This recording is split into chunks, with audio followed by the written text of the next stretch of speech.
A young woman left home and stopped answering her phone, so her parents went to the police.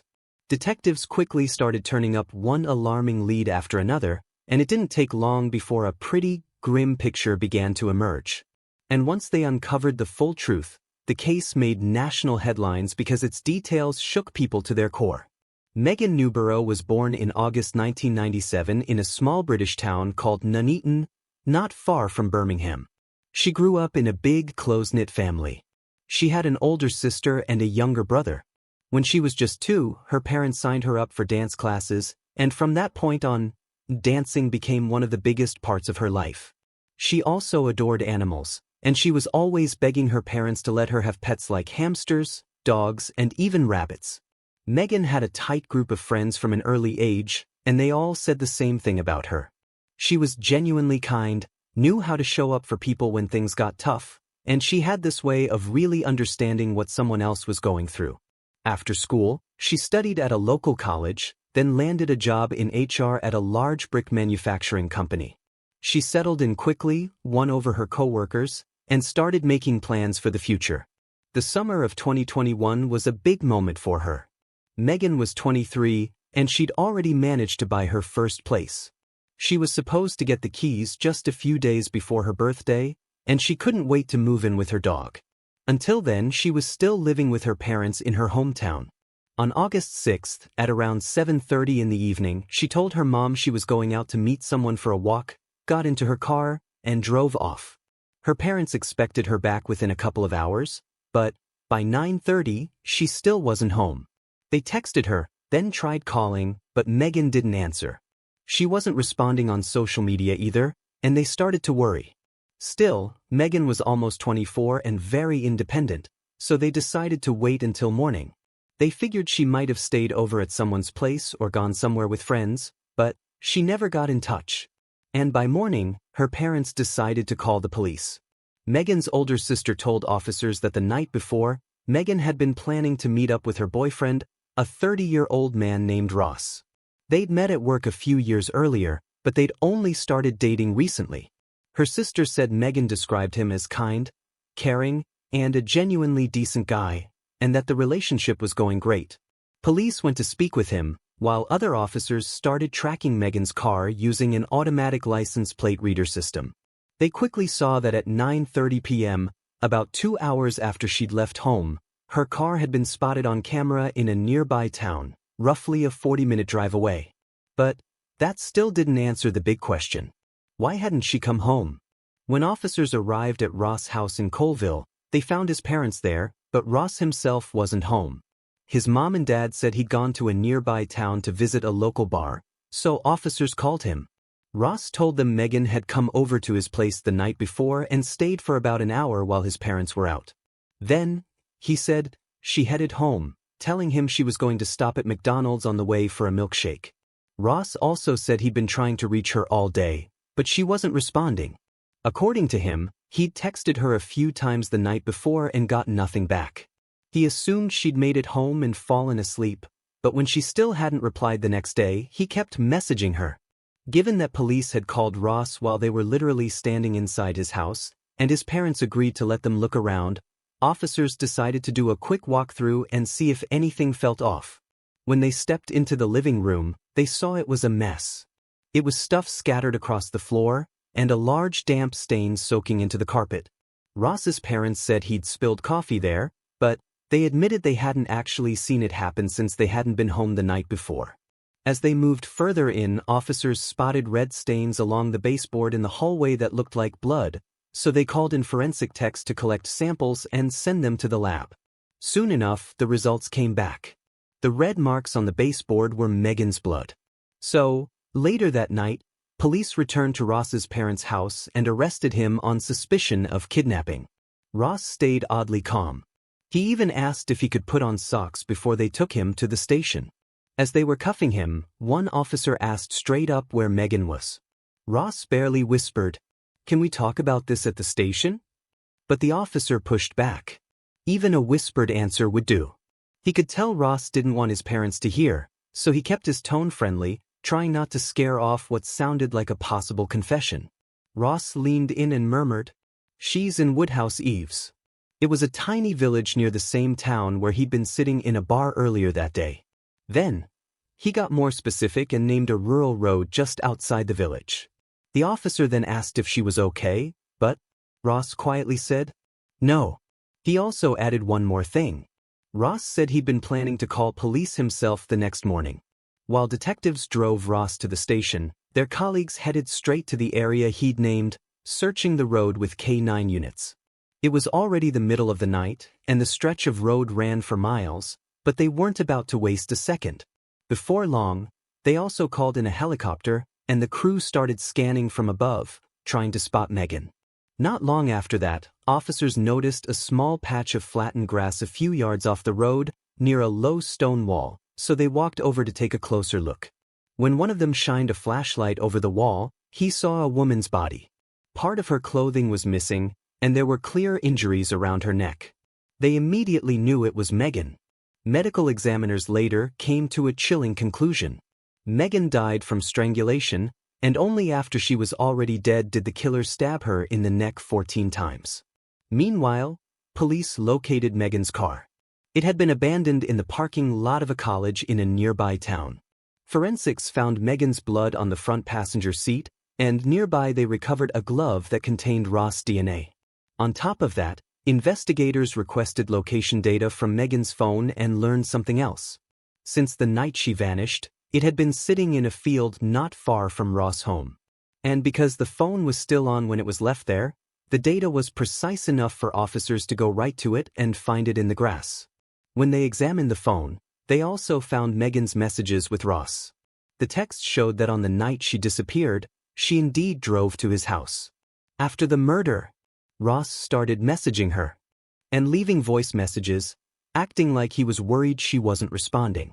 The next day, with Megan's body already lying out in that field, he kept texting her, pretending he had no idea where she'd gone. By lining those messages up with the car's movements on surveillance cameras, police were able to piece together what happened in the hours after the murder.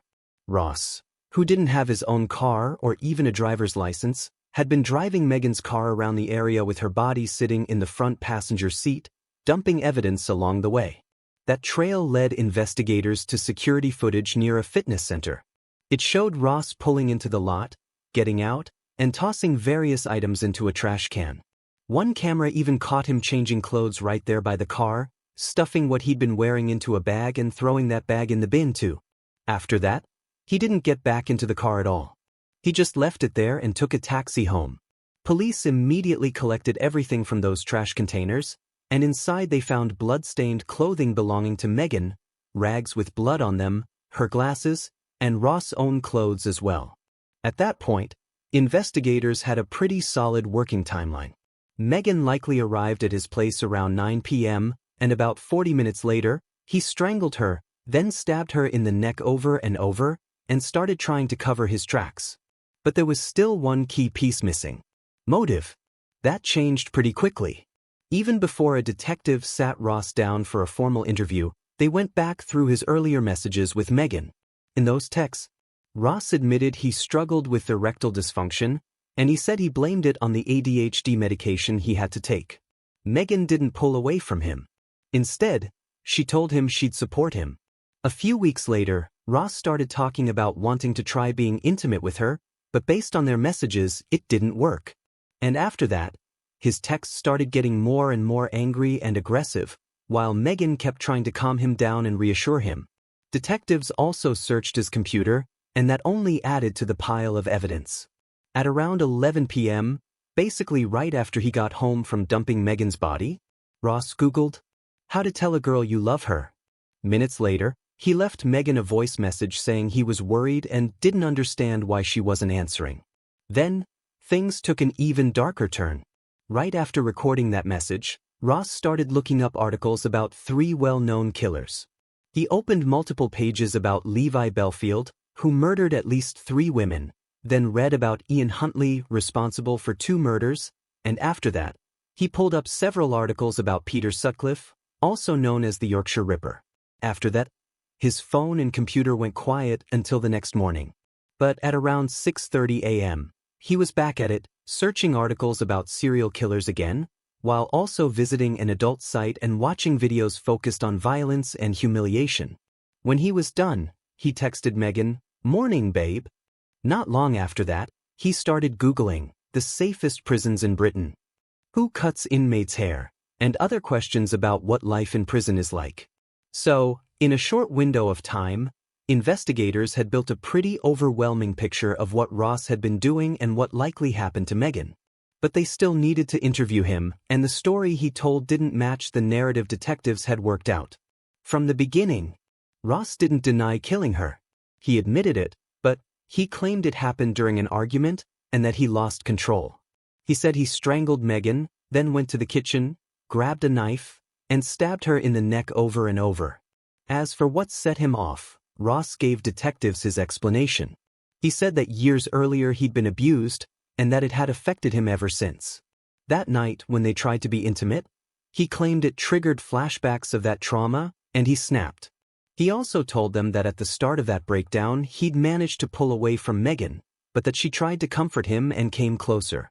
That's when he said he attacked and killed her. Still, investigators didn't buy some crucial parts of Ross' story. To them, it looked like he was trying to steer this toward a manslaughter, something with a much lighter sentence. What they believed actually set him off was much simpler. He couldn't have sex with her again. Detectives learned that not long before the murder, Ross had ordered erectile dysfunction pills online.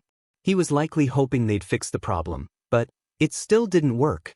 And in the investigators' eyes, that mix of anger and embarrassment is what pushed him over the edge.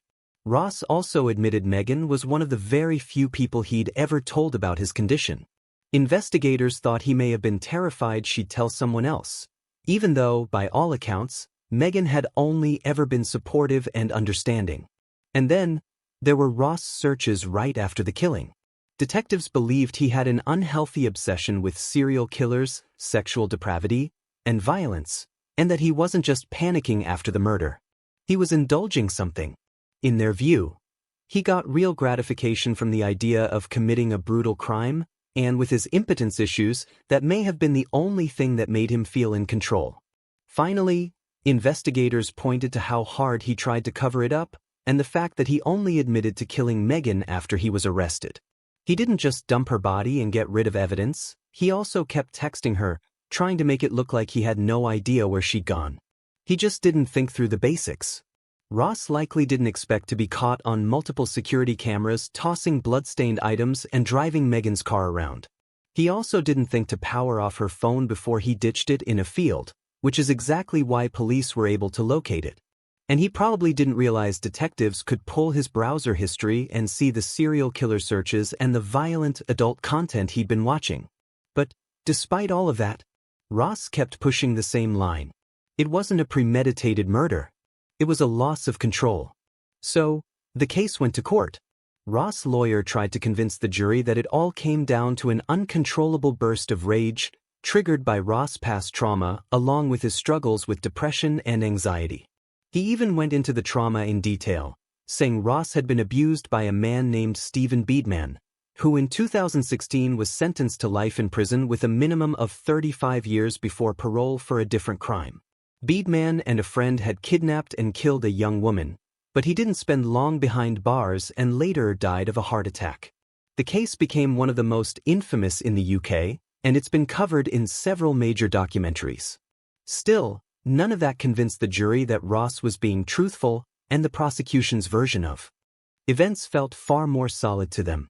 The trial wrapped up in December 2022, and it took the jury just an hour and a half to reach a verdict.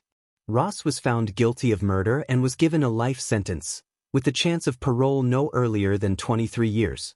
Not long after sentencing, the Attorney General's office asked the court to increase Ross's minimum term. They argued that, in their view, the crime had a sexualized element, given Ross's fixation on serial killers and violent adult materials. But the Court of Appeal rejected that request, saying there wasn't convincing evidence of a sexual motive or sexual context in what happened. So the sentence stayed the same, and Ross could be eligible for release when he's in his early 50s.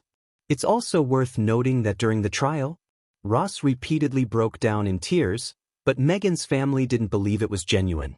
In their eyes, he never showed real remorse and kept clinging to his own version of the story. After Megan's death, her parents founded a nonprofit in her memory. The goal is to support initiatives that protect women from violence, and they also donate part of the money to a dog welfare charity because Megan absolutely loved dogs. Share your thoughts on this story in the comments section and don't forget to press the like button if you enjoyed my video.